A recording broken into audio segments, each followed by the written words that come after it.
Okay guys, what is up? Welcome back to my channel. Today's video, I'm doing something completely different. Check out this before. This is my girl Madeline. She is a stylist at Jay-Z and she has got red hair. Now, I am so comfortable doing any blonde, any lived-in look, but red hair is actually out of my comfort zone, but I knew I wanted to tackle this process and use the skills and the formulas that I knew that would work for her and just go ahead and do something outside of my comfort zone. I feel like as stylists, sometimes we can get stuck in a rut and it is super fun to, step out of the box a little. So starting off, we did a full low light highlight combo. I'm mainly low lighting, and my formula for her low light is going to be 7C and 6CR. That is Shades Cube by Redken, and I'm actually mixing it with 10 volume. So the reason that I mix this formula with 10 volume is to ensure longevity.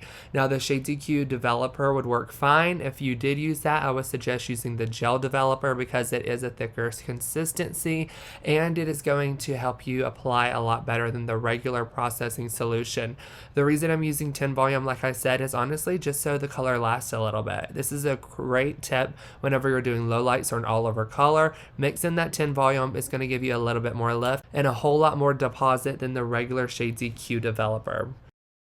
As far as my foil placement goes, you'll see that I'm doing one to the left, one to the right here at the nape, and then I'm going to be working up the center and bricklaying lowlights all throughout her hair. The reason I'm adding lowlights is because her inspiration picture has a lot of depth to it. Whenever I check out her inspiration picture, and if I still have that picture, I'll insert it on the screen here. The main difference that I can tell from Madeline's hair now and her inspiration picture is that the inspiration picture has a lot more darker pieces throughout, a lot more dimension. Madeline's hair here, she's got about a natural level 6 regrowth a little bit. She's got a little bit of a band, probably like a level 7-ish kind of red color, and her ends are completely like a faded out golden blonde. So I'm going to be going in with these low lights to add the depth, kind of almost like a red balayage, if you will, and we're going to be breaking up her root a little bit at the top with highlights, rooting her, and just follow along for the entire process. The reason I am going in and doing a bricklay pattern is honestly because it's going to be the most non-uniform pattern, if that makes sense. Whenever I think of lived-in looks, I don't think of like perfect sun-kissed pops here. I don't think of like perfect amounts of dimension here. I try not to overthink it, and the way to break up those solid blonde ends and add in a lot of depth so she does have dimension and it not look so uniformed is throughout utilizing a bricklay pattern. So as I'm working up her head, I'm not doing anything too fancy. I'm doing about 2 foils to the left, 2 foils to the right, and then 2 foils to the center of this. This is going to give her variation. And as I'm going through and doing my stitch pattern, I want you guys to pay attention that this is a lot more of like a heavy weave for me. Usually you see like see-through like baby lights on my channel, but whenever I think about adding in depth, you really want to see the contrast. I'm going to be doing more of a chunky highlight, even though I hate that word chunky. I hope you guys can pick up on what I'm putting down when I say that, but more of a chunky highlight to add that dimension and variation throughout her hair. Now, the reason I do a chunky highlight and the reason that I know that this is going to work is the way I think about it is I compare it a lot to extension colors. Whenever you look at extensions in the package, they can look so stripy. They can look kind of like intimidating or like just not like a beautiful blend. But as they're installed, you actually need those like chunks throughout the piano or however the extensions are made. Those nice ribbons of the color, the low light and the highlight in the extensions to give you that variation and show up as dimension in the hair. I'm trying to achieve that same effect that she has in her extensions that were already previously colored that she did herself, and I'm going to be trying to apply that to her hair as good as I can. As I'm going through, I'm going to be making sure that I'm going heavy on the saturation. Whenever I'm using a consistency like Shades EQ, even with the 10 volume, it is going to be super important that you actually saturate each hair so good. So you can notice that I'm spending a lot of time on saturation, trying to make sure that I'm really breaking open those hairs to spread them open and get them covered with the color, just so we don't have any like splotchiness or holes in the hair that aren't covered. And we want to make sure that this is honestly just not a botched color job.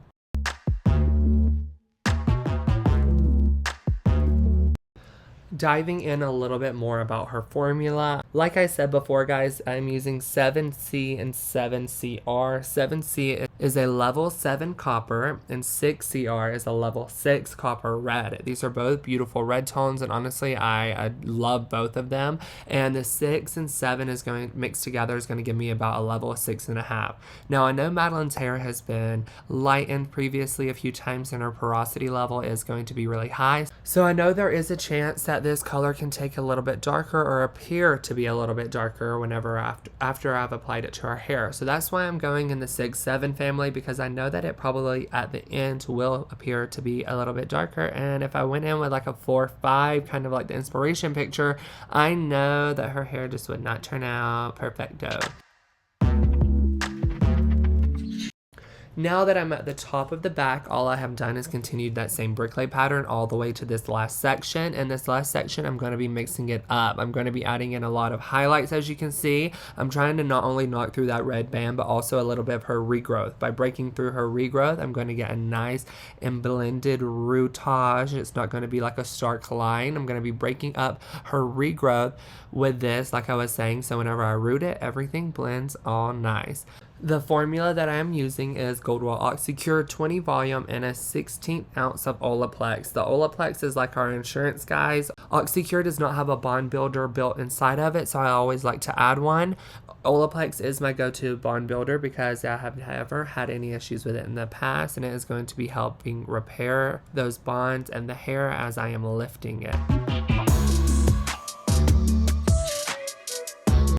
The reason that I'm only alternating in a few highlights in this section is honestly just for the blend. If I don't have to go through and bleach hair that I don't have to bleach, I don't want to. I'm just going to tone out those dropouts of those blonde pieces to match the highlights that we are adding in. And I'm going to be ensuring the health of her hair as well during this process. Something that I like to do is always avoid from the back of the ear wrapping around the back of the head to the other back of the ear.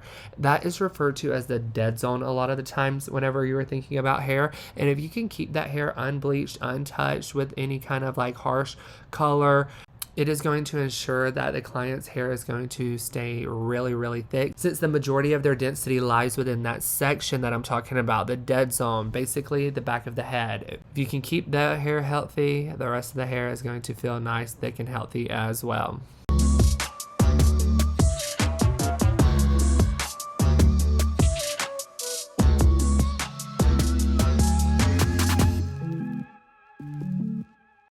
And now that we are working on the face frame, we want to keep it a little bit brighter. So I'm going to be going in and adding in just 2 highlights through this whole section. Now, honestly, let me back it up.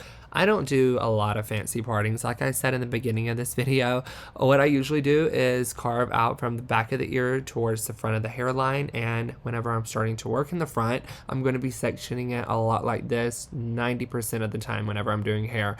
Right at the point where her hair starts to recede, that line of recession or whatever the proper word is called, I'm going to always carve it off there and work in a slight diagonal. Sometimes I go straight back on a slight diagonal like today, and then sometimes I pivot my foils where it leaves a little bit more depth in the interior. Here I want to add in a lot of work, kind of like I was doing in the back, but adding in a few pop pieces around her hairline, like these money pieces that I'm going to be adding in.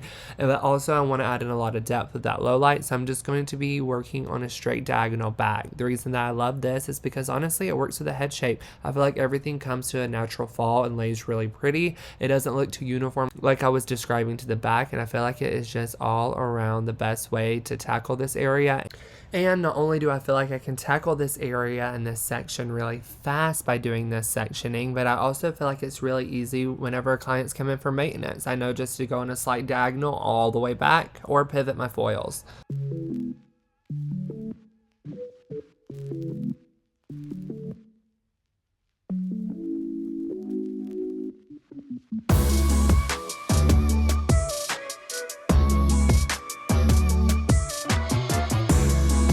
As far as Miss Madeline's money piece goes, she's really wanting a strong and bold money piece, and I am super excited about that. I want to make sure that her whole hairline is going to be really nice and bright no matter which way she tousles her hair, because she doesn't have a select part, so I'm going off the middle. I'm doing kind of an old school technique. You'll see a lot of like older hairstylist influencers doing this, and that is a V-sectioning, and I'm just going to be highlighting to the left and to the right of that.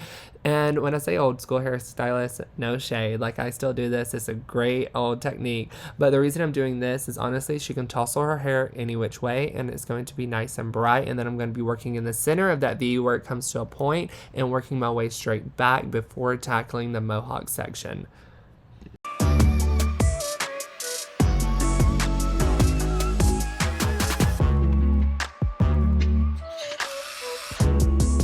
Now that I have tackled that V-sectioning, my foils are to the left, to the right. I'm going to be going straight back, but this time I'm not highlighting, I'm not baby lighting. I'm going to be mixing it up by doing a few slices back to back. Madeline here wants a bold money piece, and the way to do that and achieve maximum brightness is honestly just by slicing. So I'm going to be going through about 2 slices and then blending it in, following that with a few highlights and even a few lowlights.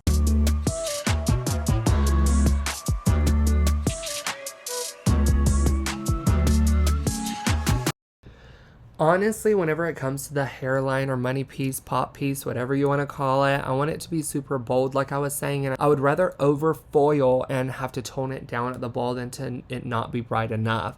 And it can be a tricky thing trying to learn like how many slices to take, how bold to get your money piece. It can be a really tricky thing. So when in doubt, over foil it out, I guess you could say, even though that might sound like a bad thing, but it's going to be 10 times easier, like I said, to tone it down in the bowl than to wish that you popped in a few more foils.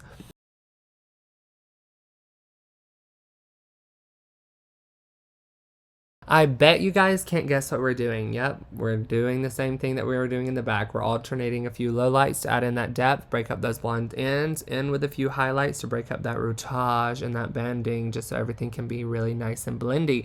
I'm going to be doing this on a side diagonal once again, just because it works with the head shape and it's easy for me to maintenance this because it is my go-to highlighting pattern, honestly, 90% of the time. We're going to be doing these foils almost a little bit close together, just so that the sections are a little bit finer and they lift a little bit faster than the ones in the back, and everything kind of processes and finishes at the same time, which we love. So Miss Thing here has already processed. I let those low lights sit for at least 25 minutes, and I took her back to the shampoo bowl, washing out the color, the lightener, it all, making sure that I'm going through and not using a clarifying shampoo for this because I don't want to strip out any of the depth that I added in. I just used a regular hydrating shampoo. I'm going through with that same color that we low lighted her with, the 7C and 6CR, and using that as our root shade as well, just so the root that I'm blending in where those highlights are going to match the depth that we added in, and everything's going to have a nice seamless blend because it is all the same color. I'm going to be smudging this down about 2 inches in the back, an inch in the interior towards the front, and I'm going to be tapping it around to our hairline just to keep that really nice and bright. The good thing about this is that we only have to root where we added in those highlights because that's the only place that this root is actually really going to take. What this root is going to be doing is depositing that same low light color, but by not leaving it on as long, it's going to kind of blend in and have a little bit of pop where those highlights are at, and it's going to be really nice and sexy because we're going to have a really good blend. I'm leaving out her hairline, and I'm going to let this base root sit on for 10 minutes, going through and tapping that money piece just so that it's not so harsh. It has a nice blend to it for an additional 2 minutes, and then we're going to be taking her back to the bowl and toning her. Now that I've let that root process, I'm just taking her back to the bowl, and I'm actually leaving the root on and just wetting down her mids and ends because I want that root to sit on as long as possible, and also it's just going to be 10 times easier to apply this all over toner to damp hair. So I've wet her hair down, and I'm going through with Shades EQ once again, 9AA and 9GB. Now 9GB is a golden beige and it is a beautiful tone. I want to add some warmth in with this red. 9AA is a really light red. Now AA is not double ash, just so you guys know. I made that mistake before. It is a red color, and then when it all comes together, it's going to look like this. You can see that bold money piece, that nice blended root. She's got a lot more depth. We added in 2 rows of extensions, and voila, this is our after. You guys, I hope you enjoyed this transformation. It was for sure out of my comfort zone, but I love the way that it turned out. Any questions I'll be answering in the comments below. Don't forget to like and subscribe to my channel. Follow me on Instagram, all the things, and I'll catch you next Wednesday here with another hair tutorial.